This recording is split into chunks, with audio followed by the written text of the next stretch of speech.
my highly respected colleagues, my name is Alhassan Ahmed, and I represent the Alhassan Federal constituency of Kano State. The motion reads, alleged controversial Samoa partnership agreement by the federal government. The House notes that on June 28, 2024, the federal government signed what is known as the Samoa Agreement with the European Union, EU, to boost food security and inclusive economic development among other vital areas. Concern that the agreement allegedly has some clauses that compel underdeveloped and developing nations to support lesbian, gay, bisexual, and transgender LGBT community as condition for getting financial and other support from advanced societies. Also concerned that Article 97 of the alleged agreement, which states no treaty, convention, agreement, or arrangement of any kind between one or more member states of European Union or one or more member states of OACPS members shall impede the implementation of this agreement, is seen as supremacy clause and thus violate Nigeria's sovereignty. Worried that other articles, especially Article 2.5, 29.5, 36.2, and Article 88 in the Samoa Agreement that was signed by the federal government may be inimical to the interests of Nigeria as a country and the values of our people as a whole. More so, it does not contain a reservation clause. Aware that Article 2.5 states that all parties systematically promote a gender perspective and ensure that gender equality is mainstream across all countries. Also worried that the phrase gender equality, as reported, is a Trojan horse for deceptively bringing in all sorts of immorality to our country, as gender no longer means sexes, male and female, as traditionally understood. It now includes homosexualism, lesbianism, transgenderism, and animalism. Further worried that the signing of such an agreement with the aforementioned clauses, if true, violate our sovereignty and is a clear contravention of Section 12(1) of 99 Constitution as amended.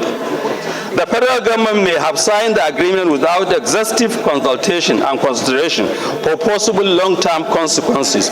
Resolve to call on the federal government to suspend the implementation of the Samoa Agreement until all controversial clauses are clearly defined to make sure that they do not violate any law in Nigeria.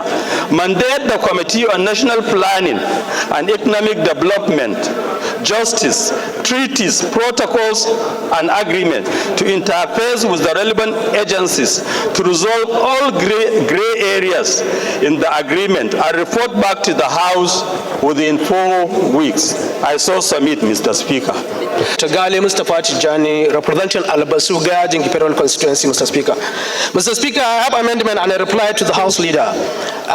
The first amendment, Mr. Speaker, is the need for Nigerian government to unsign and withdraw from the unpopular Samoa Agreement, and the need for the government to refrain from engaging in any such treaties that contravene the people's culture, religion, and unethical morals. One. Mr. Speaker, this is the amendment. Mr. Speaker, agreement upon agreement has been signed by Nigeria in order to improve the Nigerian economy. But Mr. Speaker, everybody knows that instead for the economy to progress, it's now retrogressing like a wildfire. Therefore, Mr. Speaker, we urge and we tell everybody, no matter how much money Nigeria is going to get from this thing, the handlers of the current economy could not fix the economy. Therefore, this should be rejected in totality. Thank you, Mr. Speaker. Yes. Thank you, Mr. Speaker. Thank you, my dear colleagues, for yielding the floor to me. My name is Kingsley Chindi. I represent Tobiapo Federal Constituency. I'm an inquiry man from Rivers State.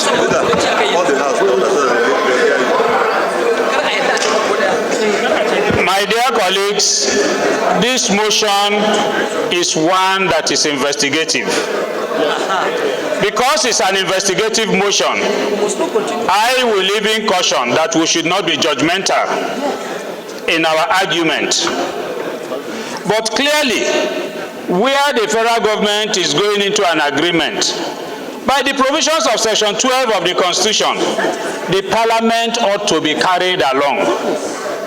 And if the Parliament had been carried along, these arguments, even from our people that we speak for, would not have been there, because Nigerians would have been better informed. The problem is that of lack of information. And as a Parliament, all we are saying is that we want to be satisfied that what the executive has told Nigerians is actually the true position of the facts. That's all we are asking for. At this stage, we are not condemning or accepting whether LGBT is in the contract or not. But we want to know, we want to confirm, and we want to affirm. So I would therefore pray that at this stage, we all support the motion and allow this investigation to go on.